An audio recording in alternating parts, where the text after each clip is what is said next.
Никогда такого не было, и вот опять. Совсем недавно вышла новая манга, которая первой же главой подогрела пуканы твиттерских меньшинств. В одночасье интернет заполонили мемасы, связанные с ней, а также рассуждения о том, насколько это правильно выпускать в 2025 году произведения, пропагандирующие ксенофобию. Надеюсь, бугурт западных борцов за все хорошее и против всего плохого пойдет манге только на пользу, и автор не прогнется под ноющих зумеров. Впрочем, это вряд ли произойдет, все-таки Япония. Но вы, наверное, даже не в курсе за эту мангу, ведь вся эта движуха происходит в западной части интернета. Поэтому разрешите представиться, меня зовут Скерс, и сегодня я покажу вам первые две главы манги Drama Queen. Досмотрите ролик до конца, это важно. А теперь цепляйте хавчик и чего-нибудь попить. Мы начинаем.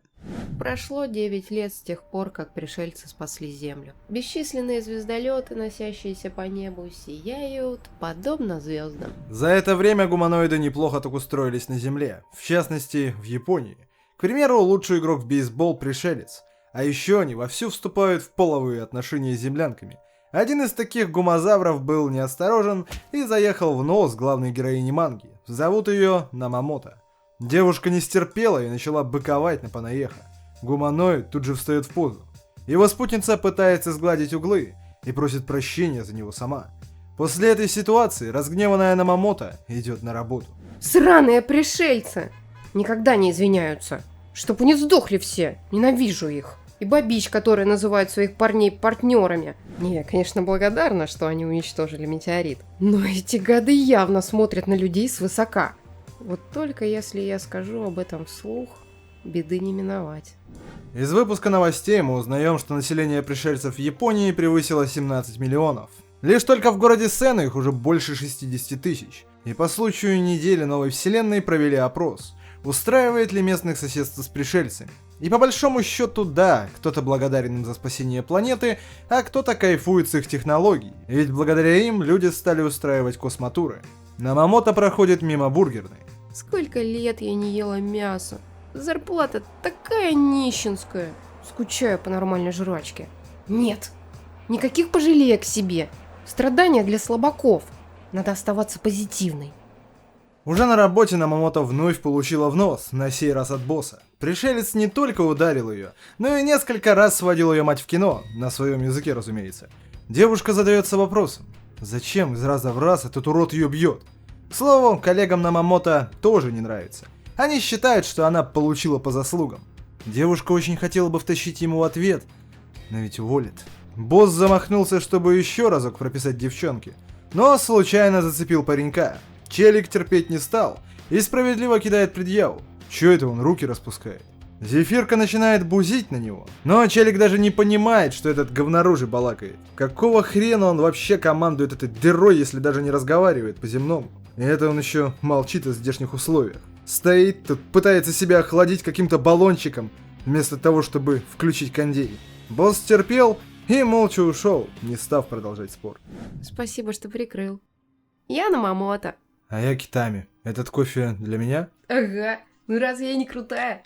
Ударив его в ответ, наверняка бы поднялась адская шумиха, учитывая, что вся здешняя верхушка пришельцы, ведь общество на их стороне. Да, чё только познакомились, он уже душнит. Жуть какая. Ты это вслух сказала. При мне. Некоторое время спустя Намамото получает ЗП. По нашему курсу это примерно 73 тысячи рублей. Девушка недовольна. Это столько она получила за полную ставку? Нужно менять работу. Хотя кому сдалась 17-летка без каких-либо навыков? А с родителями она уже давно оборвала все связи, и возвращаться к ним не хочется. Как вообще люди с улыбкой батрачат за такие гроши? Им реально в кайф работать на зефирных ублюдков. Вот бы они все исчезли. Да, они, конечно, спасли их, и технологии новые, балдежные, но все равно здесь что-то нечисто. Бесит. Но говорить об этом вслух нельзя, иначе будь беде. Впрочем, страдания для слабаков. Нужно забуриться в дилдок и расслабиться. Листая ленту, девушка натыкается на милый видик, в котором какая-то тянка рыбачила. Это вдохновило Намамото отправиться на рыбалку. Там она вновь пересеклась с китами. Парень, как оказалось, живет неподалеку и частенько здесь зависает. Увидев ее удочку, он без замедления выхватил ее, чтобы как можно скорее соскучиться на камнях в окружении рыб. Спустя 3 часа ему удалось выловить полумертвую, изнасилованную дельфинами рыбку, и он тут же отдал Намамото. Все-таки такая добыча досталась ему при помощи удочки Намамото. Девушка заценила щедрый подгон и отпустила рыбку. За жалкие несколько лет мир так изменился. Океан. Теперь он отражает тысячи звездолетов в небе. Больше нет того самого океана, который я любил, и у которого играл с семьей. На сегодняшний день напомнил, как я ходил рыбачить с сестренкой. Здорово было. О, ты еще у нас и старший брат. И сколько ей? Ее больше нет. Всю мою семью убили пришельцы. Семья собиралась праздновать ее поступление в старшую школу. В них влетела крутая тачка пришельцев. Ну, суть ты уловила. Уверен, водитель был пьян, но преступник сбежал, и полиция даже не собиралась его искать. Но почему? Скорее всего, боялись межпланетного конфликта, если что-то пойдет не так. Ты не находишь это странным? Все случившееся идет им только на пользу. Иногда я думаю, а к Земле вообще летел гигантский метеорит? Их технологии в разы круче людских. Разве они не могли все подстроить, чтобы устроить этакое мирное вторжение? Но никто даже не сомневается в пришельцах. Их обожают. Их не просто любят или благодарят, а прям почитают. Как же все прогнило. Пусть этот ебаный мир катится к чертям. И я не прощу их за то, что они уничтожили мой дом. Вот бы они все исчезли. Да, согласна. Всегда так считала. А давай их от души похуесосим. Следующие несколько часов парочка выплескивает весь скопившийся негатив, и это помогает. Им обоим стало легче, но еще это очень весело. Кто ж знал, что страдания могут быть такими веселыми? На следующий день Намамото вновь получила в нос от босса. Зефирыч опять зачехляет ей какую-то дичь. Но в этот раз пришелец допустил ошибку. Прямо в разгар срача он решил покурить, но не учел один момент. Охлаждающий спрей, которым он постоянно пшикается, крайне горючий газ. Придурок был неосторожен и моментально вспыхнул. Девушка застыла от увиденного, а ее босс довольно быстро прожарился до хрустящей корочки. Через несколько секунд в комнату вырываются ее коллеги. Все в ужасе от произошедшего. Но еще больше их напугало то, что Намамото даже не позвала никого на помощь. Как она могла просто стоять и смотреть? Вечером того же дня ей приходит уведомление о увольнении. Чего, блять? Вы не можете просто уволить меня? Ну, в целом-то могут, но реально, что ли? Даже странно немного, что я не чувствую ни капли вины. Короче, меня уволили. Да, кажись, моей жизни настал конец. И что теперь делать? Эх, в детстве я мечтала каждый день есть по-королевски. Китаня? Что такое? Мне нужна помощь. Я тут стою у твоей квартиры. А? Ты как адрес мой узнал? В инете нашел. Впусти меня. Ну ты маньяк. Ты хоть знаешь, как это жутко звучит? Ладно, но ненадолго. Блин, опять вставать. Ну и? Чё тебе надо? Я в беде. Можешь помочь? Выясняется, что этот пришелец первым начал. Он ударил Китами. И даже не думал извиняться. Паренек не стал терпеть подобное неуважение и забил его до смерти. И теперь ему светят огромные проблемы. Наверняка убийство пришельца карается смертью. Конечно, за преступление вроде убийства ждет наказание. Убивать людей совершенно неправильно. Вот только он эту тварь за человека не считает. И она ведь такая же. Нужно избавиться от тела. И он может рассчитывать только на нее. Намамото спрашивает, и как они это сделают? Есть пара идеек, но они такие себе. Если закопать его из-за запаха гниения, труп быстро обнаружат. Если выкинуть в океан, газы от разложения вытолкнут труп наверх. Можно растворить, но это тоже палево, ведь им придется купить уйму растворителя. Поэтому нужно порубить его на куски и сварить. Способ верняк. Да, не быстро, но они справятся. Намамото спрашивает, с чего и вообще помогать ему? Все просто. Она ведь тоже ненавидит пришельцев. Так-то оно так, но она не уверена, что сможет. Хотя, если подумать, на фабрике, когда босса поджарила, она уловила запах его горелого трупа. Пахло жареным кальмаром. Запах был чертовски вкусным. Китами озадачен. Она и сама понимает, как это звучит, но он ведь и сам конченый, так что теперь их двое таких. Все равно им обоим хана, так что пусть хоть даст попробовать. Процесс запущен. Разделав пришельца, девушка принялась готовить. Пованивает, но была не была. Намамото пробует получившееся хрючево. И как только тошнотворный эффект от осознания, кого она хавает, прошел, девушка заключает: это вкусно. Страдания и жалость себе – все это фигня. Все это не имеет значения, когда в твоем брюхе полно еды. Вот она жизнь. У пришельцев такое нежное мясо, да и кости. Поверить не могу, что ты с таким наслаждением ешь это вонючее мясо. Да в смысле? Чувствуй, какой аромат. Да где? У тебя явно со вкусом какие-то непорядки. Обратись к специалисту. Все же, если ты можешь сожрать зефирку целиком, это отличный способ избавляться от тел. Я буду их убивать, а ты съедать. Продолжим в том же духе, и со временем здесь не останется ни одного пришельца. Звучит неплохо.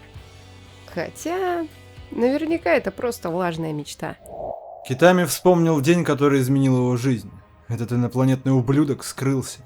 И ровно как и тогда, от запаха горелого пришельца, рвота подступила к рту.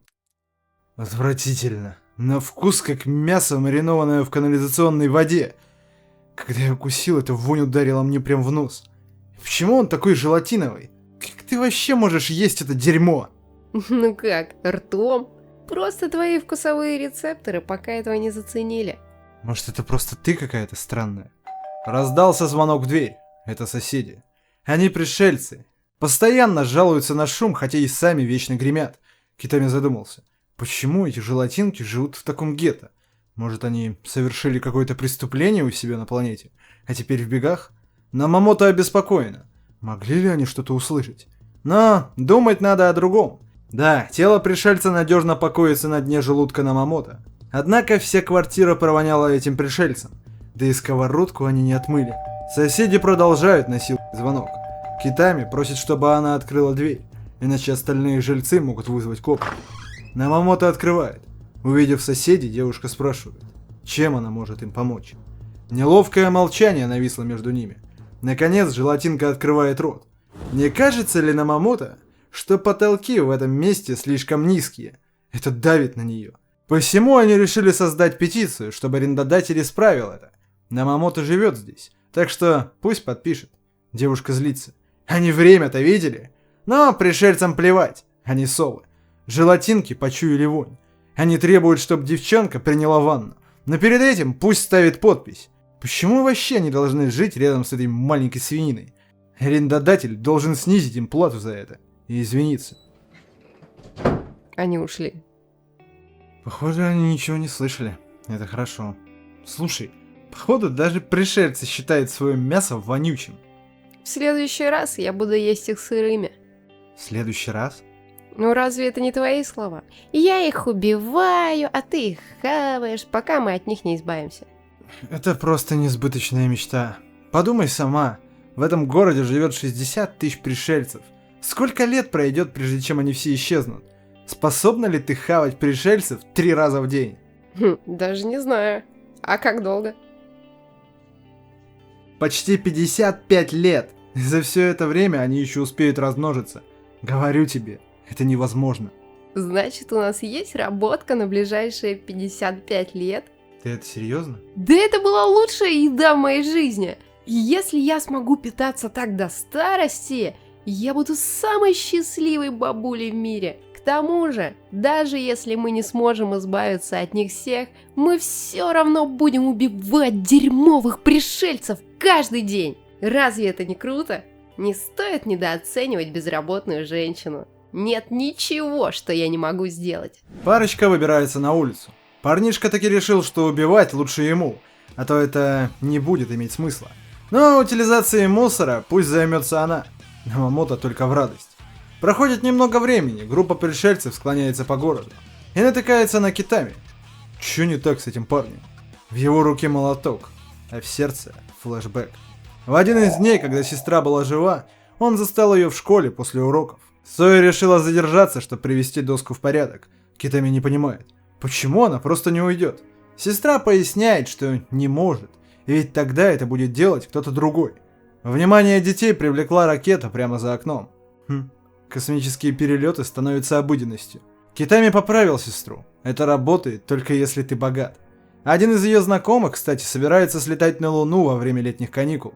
Как же это круто. Она бы тоже хотела. Брат и сестра сели у окна. Соя решила спросить, а если у него когда-нибудь получится полететь на Луну, что бы он там сделал? Китами отвечает, что он бы прыгал как сумасшедший, а затем добавляет, когда он вырастет, то свозит всю свою семью на Луну. Он обязательно поступит в хороший университет, найдет достойную работу и станет богатым. Ну а пока нужно стереть все с этой доски и поехать наконец домой. Китами решает понтануться перед сестрой и заявляет, что способен очистить всю доску всего одним движением. Соя с удовольствием взглянет на это. Китами подготовился и продемонстрировал свои умения. Прошли годы, и вместо губки у него теперь молоток. И так же, как и тогда, ему потребовалось всего одно движение. Придя в себя, он видит перед собой кучу мертвых пришельцев. Слушай, а они сырые прям хороши на вкус. Прям объедение. Делишес, ёпта. Глазные яблоки просто как жвачка. Блин, чертова крышка слишком плотно закрыта. Застряла. Дай сюда, я открою. Изи. Нечестно. Мальчишки просто от природы сильнее. Кстати, эти желатинки не такие прочные, как кажутся. Я одним ударом 5 уложил. К слову, ты тоже хороша. Нормально к ним приложилась. Ясен-красен, а ты думал. Давно я нормально не ела. Это радует. Раньше ты выглядела пессимистичной, но теперь прям сияешь. Я начинаю думать, что у нас действительно может получиться осуществить задуманное. Когда все узнают о мистическом исчезновении пришельцев из нашего города, возможно, остальные тоже испугаются и роняя кал свалят. И тогда у нас действительно получится искоренить их. Так что давай дадим им возможность бояться. А когда все это закончится, мы пойдем порыбачить. Это будет весело. Да, только если они свалят, что я буду есть? Ну, да. Что ж, давай просто продолжим делать это. Потихонечку. На следующий день в городе появились плакаты с пропавшими пришельцами. В остальном все идет своим чередом. Люди гуляют, пришельцы незримо следят за ними из космоса.